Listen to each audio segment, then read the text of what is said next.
અમરેલી શહેરના કેરિયા રોડ પર આવેલ GTCO ઓફિસની બાજુમાં રહેણાંક ઝૂંપડપટ્ટીમાં અચાનક આગ લાગવાની ઘટના બનેલ હતી, જેની જાણ અમરેલી ફાયર કંટ્રોલ રૂમ ખાતે જાણ કરતા ફાયર ઓફિસર SC ગઢવીની આગેવાની હેઠળ અમરેલી ફાયર ઇમરજન્સી સર્વિસની ટીમ 2 ફાયર ટેન્ડર્સ સાથે તુરંત ઘટના સ્થળ પર પહોંચી આગ પર પાણીનો મારો ચલાવી આગ પર કાબુ મેળવેલ હતો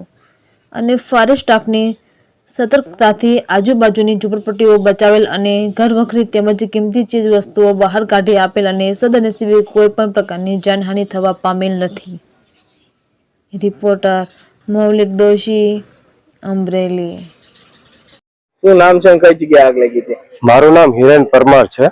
અને આ આગ છે ને એ જેટકોની બાજુમાં લાગેલી છે અને એ આગ છે એ અમારા સાથી મિત્રો જે મેં ઘણા સમયથી સાથે કામ કરી રહ્યા છીએ એમના ઝૂંપડામાં આગ લાગેલી છે અને અમને જાણ થતા અમે દોડીને આવ્યા તો અહીંયા આગ બહુ વિકરાળ સ્વરૂપે લાગેલી હતી. તો અમે ફાયર ટીમે જાણ કરી અને જાણ કરતા જ ફાયર ટીમ ફાયરની રીતે જ ટૂંકમાં ફટાફટ અહીંયા આવી પહોંચી અને એને આગ પર કાબુ મેળવ્યો અને ઉપરાંત ફાયર ટીમે આમાં અમુકમાં જે ઘરવકરીઓ જે સામાન હતો તે બહાર કઢાવવામાં પણ એમને મદદ કરી અને બાકી બધા 5 ટોટલ છે આપણે ઝૂંપડા એ બળીને ખાક જ થઈ ગયેલા છે. નુકસાન કેટલું થયું એ તો હવે બહુ